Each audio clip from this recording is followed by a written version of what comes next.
صدیوں پرانی بات ہے کہ ملک یمن میں ایک بادشاہ حکومت کرتا تھا۔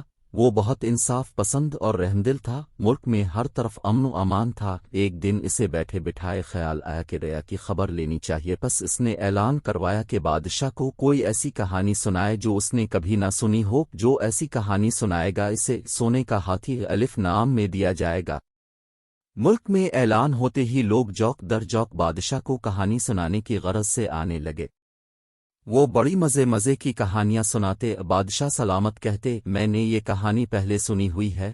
لوگ تھک ہار کر لوٹ جاتے۔ کہانی سنانے والوں نے چڑیا سے باز مروایا، کبھی کچھوے کو خرگوش سے ہروایا، کبھی درخت پر ہاتھی چڑھا دیا، کبھی مچھلی کو صحرا میں زندہ کروایا، دن کو الو اور چمگادڑ کی کہانیاں سنائی۔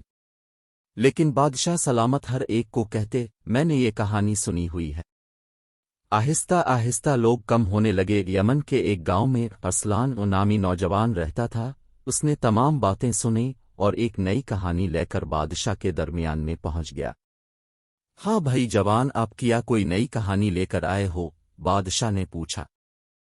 حضور، کہانی نہیں، ایک حقیقت لے کر حاضر ہوا ہوں، ارسلان نے عاجزی سے کہا۔ بادشاہ سلامت، اب سے پہلے آپ کے والد محترم بادشاہ تھے، ان سے پہلے آپ کے دادا حضور بھی بہت عظیم الشان سلطنت کے مالک تھے۔ آپ کے دادا حضور نے آپ کے والد محترم کی شادی پر سونے چاندی کے برتنوں میں کھانا دیا۔ جس طرح آپ کے والد اور دادا بادشاہ تھے، اسی طرح میرے والد محترم اور دادا حضور بہت بڑے تاجر تھے۔ آپ کے دادا نے میرے دادا سے کچھ برتن ادھار لیے تھے، جن میں سونے کی 7 دیگیں، پرات، پلیٹیں، چمچے اور دوسرے برتن تھے۔ شادی کے بعد اب کے دادا برتن واپس کرنا بھول گئے۔ آج کل ہمارے حالات بھی کچھ بہتر نہیں ہیں، ورنہ اب سے برتن نہ مانگتا۔ شاید آپ کے والد محترم دادا حضور نے آپ کو بتایا ہو۔ میں نے یہ بات کبھی نہیں سنی، بادشاہ نے فوراً جواب دیا۔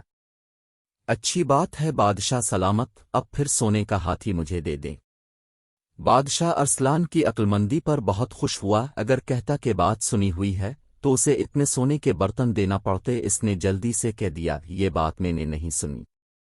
دیکھا بچوں، ارسلان نے بادشاہ سلامت سے عقلمندی سے سونے کا ہاتھی حاصل کر لیا۔